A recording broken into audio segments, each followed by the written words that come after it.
नमस्कार साथियों, स्वागत है आप सभी का आपके अपने YouTube चैनल रिफ्लेक्शन 2.0 पर।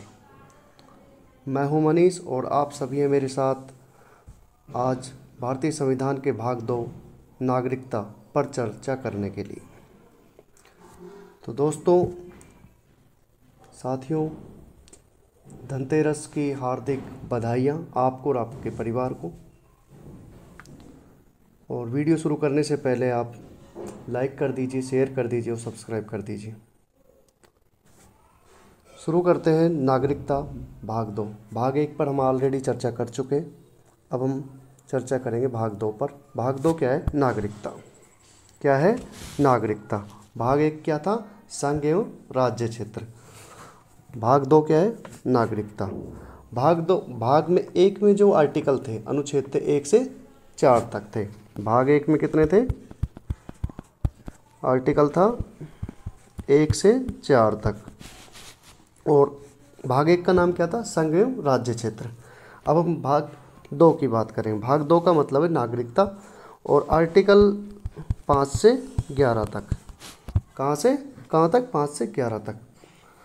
इस वीडियो में हम क्या क्या चर्चा करेंगे कि नागरिकता होती क्या है, संविधान में नागरिकता संबंधी क्या क्या प्रावधान किए गए, संविधान लागू होने से पहले क्या प्रावधान थे, संविधान लागू होने के बाद क्या प्रावधान थे, और विदेशी नागरिकों के लिए भारतीय नागरिकता में क्या प्रबंध किए गए हैं कि उनको भारतीय नागरिकता मिलेगी या नहीं मिलेगी।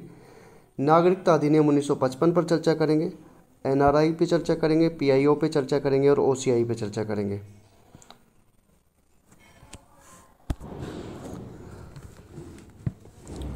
नागरिक क्या होता है कि किसी भी देश में 2 तरह के लोग होते हैं। एक तो होगा वहाँ का नागरिक और एक होगा विदेशी। क्या क्या होंगे? या तो वहाँ का नागरिक होगा या विदेशी होगा किसी भी देश में। तो इंडिया में भी 2 प्रकार के लोग रहते हैं, या तो नागरिक रहेगा या विदेशी रहेगा। नागरिक क्या होता है कि भारत राज्य के पूर्ण सदस्य होते हैं और इस पर पूर्ण निष्ठा होती है, और जो इनको सभी सिविल और राजनीतिक अधिकार प्राप्त होते हैं। दूसरी ओर विदेशी, ये क्या होता है? किसी अन्य राज्य के नागरिक होते हैं, इसलिए इन्हें सभी ना तो सिविल ना ही सभी राजनीतिक अधिकार प्राप्त होते हैं। इनकी भी 2 श्रेणियां होती हैं, एक विदेशी मित्र हो गए, एक हो गए विदेशी शत्रु। ठीक है। विदेशी मित्र वे होते हैं जिनके भारत के साथ मित्रता के संबंध होते हैं, जैसे नेपाल, भूटान, अमेरिका। और विदेशी शत्रु वो होते हैं जिनके साथ भारत का युद्ध चल रहा हो या उनके साथ संबंध नहीं हो, जैसे पाकिस्तान। उन्हें कम अधिकार प्राप्त होते हैं तथा वे गिरफ्तारी और नज़रबंदी के विरुद्ध सुरक्षित नहीं रह पाते। जो आर्टिकल 22 आएगा उसके बारे में हम चर्चा करेंगे मूल अधिकार में, तब बताया जाएगा कि भाई क्या गिरफ्तारी होती है, क्या नज़रबंदी होती है। तो उनके खिलाफ जो विदेशी शत्रु होते हैं वो सुरक्षित नहीं होते हैं। भारतीय जो नागरिक होते हैं उनको जन्म से ही कुछ अधिकार मिलते हैं। मतलब भारत की अगर नागरिकता आपके पास है तो आपको नागरिकता होने के साथ ही अधिकार प्राप्त हो जाते हैं। उसमें मूल अधिकार हमारा 15 number, article 15, article 16, article 19, article 29 और आर्टिकल 30। ये जो मूल अधिकार है सिर्फ भारतीय नागरिकों को ही प्राप्त है।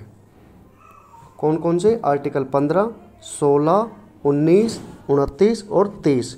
ये जो 5 आर्टिकल हैं ये सिर्फ भारतीय नागरिक होने के नाते आपको फ्री में मिलते हैं। मतलब अगर आप नागरिक हैं, भारतीय नागरिक, तो आपको ये 5 मूल अधिकार ऐसे हैं जो नागरिकता के कारण मिलते हैं।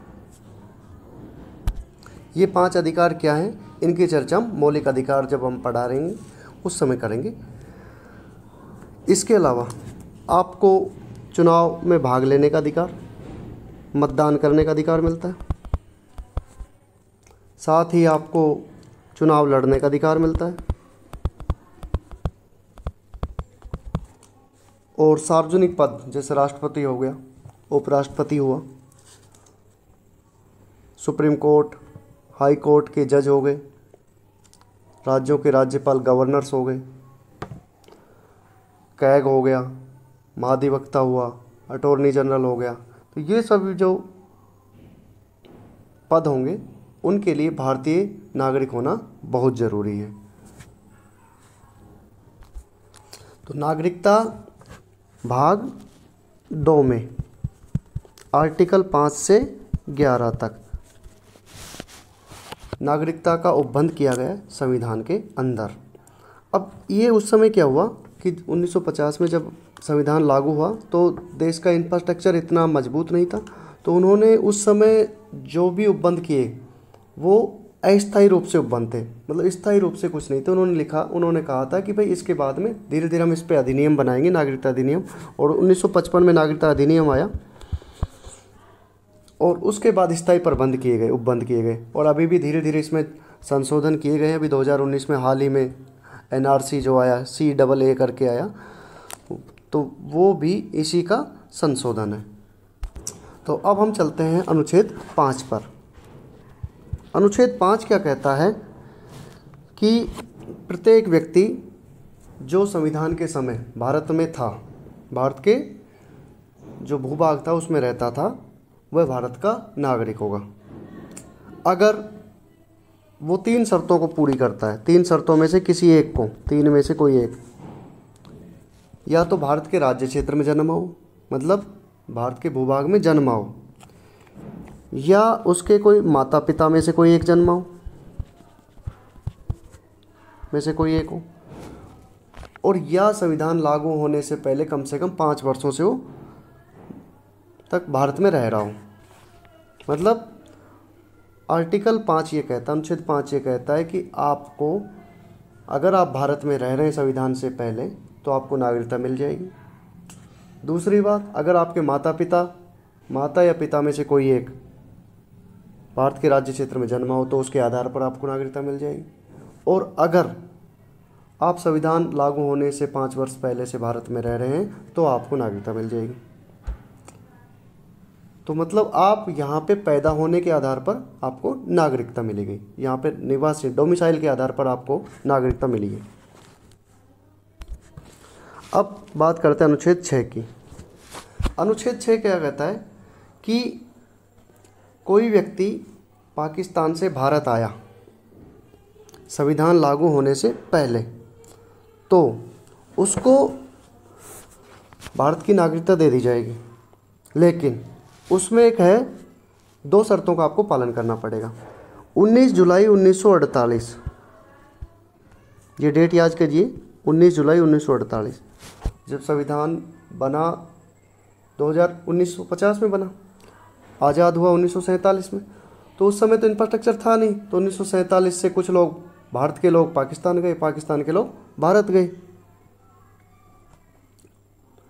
तो बॉर्डर एरिया पे कुछ ऐसा इंफ्रास्ट्रक्चर नहीं था। लेकिन 19 जुलाई 1948 को क्या रूल लागू किया गया, परमिट सिस्टम लागू किया गया। परमिट सिस्टम क्या था कि भाई एक रिकॉर्ड मेंटेन हो, कि कुछ जो लोग भारत से पाकिस्तान जाएं उनका एक रिकॉर्ड मेंटेन हो, और जो पाकिस्तान से भारत आए उनका एक रिकॉर्ड मेंटेन हो। अगर वो लोग जो 19 जुलाई 1948 के बाद भारत आए हैं, पहले तो उनको पाकिस्तान से परमिट लेके आना पड़ेगा। दूसरी बात, आने के बाद पहली शर्त तो परमिट लेके आना है। दूसरी शर्त क्या है कि इंडिया में आने के बाद उनको रजिस्ट्रेशन भरना है, रजिस्ट्रेशन फॉर्म भरना है, और रजिस्ट्रेशन फॉर्म भरने के बाद 6 महीने तक वेट करना है। कितने महीने तक? 6 महीने तक वेट करना। उसके बाद हमारा गृह मंत्रालय सोचेगा और आपको नागरिकता देगा। तो ये था आर्टिकल 6 पाकिस्तान वालों के लिए। जो पाकिस्तान के लोग 19 जुलाई 1948 के बाद भारत आए, उनको परमिट लेके आना है वहाँ से, और परमिट लाने के बाद रजिस्ट्रेशन के लिए अप्लाई करना है। अप्लाई करने के बाद 6 महीने उनको टाइम दिया जाएगा। 6 महीने के बाद गृह विभाग या गृह मंत्रालय उनके बारे में देखेगा और उनको नागरिकता दे देगा। तो ये नागरिकता थी पाकिस्तान के जो लोग भारत में माइग्रेट हुए। अब आर्टिकल 7 की बात करते हैं। 6 किसके लिए था? पाकिस्तान वाले लोगों के लिए था, जो पाकिस्तान में रह रहे थे और वहाँ से शिफ्ट होकर भारत आए। अब आर्टिकल 7, कुछ लोग ऐसे भी थे जो भारत से पहले पाकिस्तान चले गए, भाई उनको लगा कि हम पाकिस्तान में रहेंगे, लेकिन जब वहाँ मारपीट हुई, उनके साथ अत्याचार हुआ, तो उनको लगा कि हम वापस भी आएंगे। तो ये आर्टिकल उन लोगों के लिए है जो पहले पाकिस्तान में शिफ्ट हुए, शिफ्ट से वापस भारत में आए। तो 1 मार्च 1947 के बाद जो भी लोग पाकिस्तान शिफ्ट होने के बाद वापस भारत आए और उन्होंने संविधान लागू होने से पहले आ गए लोग, ऐसा नहीं है कि संविधान लागू होने के बाद, लागू होने से पहले।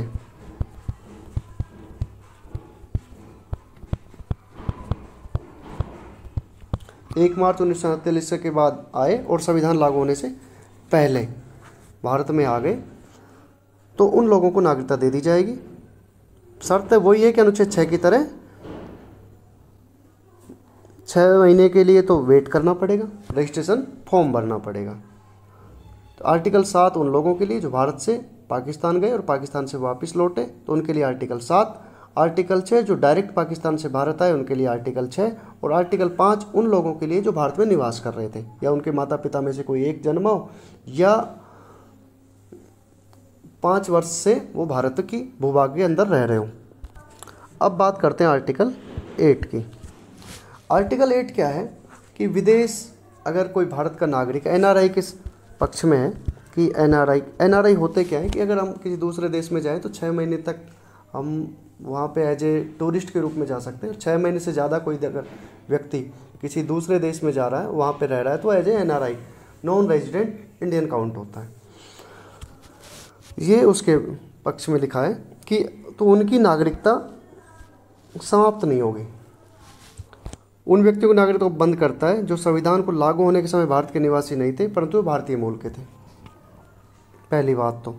दूसरा है कि जिस व्यक्ति का जन्म अथवा जिसके माता पिता, दादा दादी या नाना नानी में किसी का भी जन्म भारत सरकार अधिनियम 1935, इसकी चर्चा हम बाद में करेंगे, उस समय हुआ हो, उसके अकॉर्डिंग हुआ हो, और वर्तमान में व्यक्ति साधारण तौर पर किसी अन्य देश में रह रहा हो तो भी, और इंडिया की नागरिकता का प्रमाण पत्र वह वहाँ के दूतावास में प्रस्तुत करता है, तो उसके आवेदन होने पर उसकी नागरिकता का पंजीकरण स्वीकार कर लिया जाएगा और उसकी नागरिकता दे दी जाएगी। दूसरी बात, अगर किसी देश में आप घूमने गए, दूसरे देश में, तो वहाँ घूमने से आपकी नागरिकता ख़त्म नहीं होगी आपको, या कोई किसी कंपनी में अगर काम कर रहे हैं आप, दूसरे देश में, विदेश में आप काम कर रहे हैं, तो आपकी नागरिकता ख़त्म नहीं होगी, आपको नागरिक माना जाएगा एनआरआई के रूप में। तो आर्टिकल 8 विदेश में रह रहे लोगों की नागरिकता के बारे में उपबंध करता है।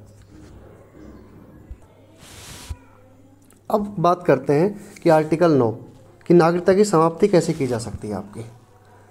नागरिकता की समाप्ति का एक सीधा सा तरीका है, अगर आपने किसी दूसरे देश की नागरिकता को ग्रहण कर लिया तो आपकी नागरिकता समाप्त हो जाएगी, सिंपल सा है। अगर जब तक दूसरे देश की नागरिकता ग्रहण नहीं की तो आपकी नागरिकता समाप्त नहीं होगी। लाइव एग्जाम्पल आपके पास, सपोज करो कि जैसे सानिया मिर्ज़ा है, उसने शादी की शोएब मलिक से, लेकिन सानिया मिर्ज़ा के पास नागरिकता किसकी है? इंडिया की। शोएब मलिक के पास नागरिकता किसकी है? पाकिस्तान की। अगर सानिया मिर्ज़ा चाहे तो पाकिस्तान की नागरिकता ले सकती है, लेकिन अगर जैसे ही वो नागरिकता लेगी तो भारत की नागरिकता उसको समाप्त हो जाएगी। मतलब एक साथ 2 देश की नागरिकता आप नहीं रख सकते। किसी दूसरे देश की अगर नागरिकता लेनी है तो भारत की नागरिकता ख़त्म करनी पड़ेगी, ऑटोमेटिक समाप्त हो जाती है कि अगर स्वेच्छा से विदेशी नागरिकता आपने प्राप्त कर ली है तो। अनुच्छेद 10 क्या कहता है कि किसी भी नागरिक की नागरिकता का अधिकार संसद के पास है, और संसद द्वारा जो विधि बनाई गई है उनके अतिरिक्त किसी प्रकार से उसको छीना नहीं जा सकता, अनलेस अनटिल कोई उसने जघन्य अपराध नहीं किया हो। तो अगर कोई भारत का नागरिक है तो संसद के द्वारा उसको किसी भी प्रकार से उसकी नागरिकता को छीना नहीं जाएगा, अनटिल अनलेस उसने कोई जघन्य अपराध, अब मान लो पागल ही हो गया तरह, तो उसको कैसे नागरिकता दे देगी इंडिया? नागरिकता दे देगी और कल वो नागरिकता देने के बाद उसको पैन कार्ड बन जाएगा, उसका ड्राइविंग लाइसेंस बन जाएगा, वो तो किसी को भी ठोकेगा। तो गवर्नमेंट ऑफ इंडिया या संसद उनकी नागरिकता नॉर्मल नहीं छीनती किसी व्यक्ति की, अनटिल अनलेस उसने कोई जघन्य अपराध नहीं किया, कोई आतंकवाद काम नहीं किया हो। तो उसके अनुच्छेद 11 में लिखा है कि संसद को अधिकार प्राप्त है कि वो समय समय पर नागरिकता की अर्जन, उसकी समाप्ति और नागरिकता संबंधी उपबंध में परिवर्तन करने की पूर्ण शक्ति है, लेकिन इसकी एक गृह मंत्रालय की सलाह पे करेगी। गृह मंत्रालय होम मिनिस्टर के अंदर आएगा ये। अगर गृह मंत्रालय चाहेगा तो उसके अकॉर्डिंग संसद नागरिकता में अर्जन कर सकती है, समाप्ति कर सकती है, और नागरिकता संबंधी अगर कोई भी कानून में बदलाव करना है तो वो कर सकती है। तो ये थे हमारे नागरिकता से रिलेटेड आर्टिकल जो हमें संविधान के लागू होने के तुरंत बाद मिले थे। आर्टिकल 5, 6, 7, 8, 9, 10, 11 और 11 में उपबंध किया गया था कि संसद समय समय पर जब भी अगर उनको लगेगा कि अब हमारा इंफ्रास्ट्रक्चर सही है तो हम इसमें संशोधन कर सकते हैं। 5 में था कि उस समय अधिवास के आधार पर आपको नागरिकता कैसे दी जाए। आर्टिकल 6 में था कि जो पाकिस्तान से भारत लोग आए थे उनकी नागरिकता के बारे में बताया गया था। 7 में वो था कि जो पहले भारत से पाकिस्तान चले गए लेकिन 1 मार्च 1947 के बाद वापस लौट आए और संविधान लागू होने से पहले, तो उनकी नागरिकता के बारे में उपबंध कैसे हुआ। आर्टिकल 8 में NRI के बारे में बताया गया है और आर्टिकल 9 में ये बताया गया कि आपकी नागरिकता का, अगर आपने दूसरे देश की नागरिकता ग्रहण कर ली तो आपकी ऑटोमेटिक नागरिकता छिन जाएगी। आर्टिकल 10 में संसद को अधिकार प्राप्त है कि संसद को ये अधिकार है कि भाई आपको आपकी नागरिकता नहीं छीनी जाएगी अनटिल अनलेस आपको कोई जघन्य अपराध नहीं करते हैं। और आर्टिकल 11 में उपबंध है कि भाई संशोधन अगर कुछ करना हो तो गृह मंत्रालय की परामर्श पे संसद कर सकती है। आज की क्लास में सिर्फ इतना ही। हमने अनुच्छेद डिस्कस किए 5 से लेकर 11 तक। भाग 2 नागरिकता है। इसके बाद जो नागरिकता अधिनियम 1955 आया उसमें जो संशोधन हुए, NRC, CAA, इसके बारे में चर्चा हम नेक्स्ट वीडियो में करेंगे क्योंकि वीडियो काफ़ी लंबा हो जाएगा और ऊपर से जाएगा। तो पहले मेरा अनुरोध है कि आप एक बार इसको दोबारा से वीडियो को अच्छी तरह से देखिए और जो भी डाउट्स हों वो कमेंट्स कीजिए। उम्मीद है कि आप सभी लोगों को, साथियों को ये पसंद आया होगा। और धनतेरस की एक बार दोबारा आपको हार्दिक हार्दिक शुभकामनाएं। त्यौहार मनाइए शांति से। जय हिंद। और वीडियो पसंद आए तो शेयर कर दीजिए, सब्सक्राइब कर दीजिए और लाइक कर दीजिए। Thank you.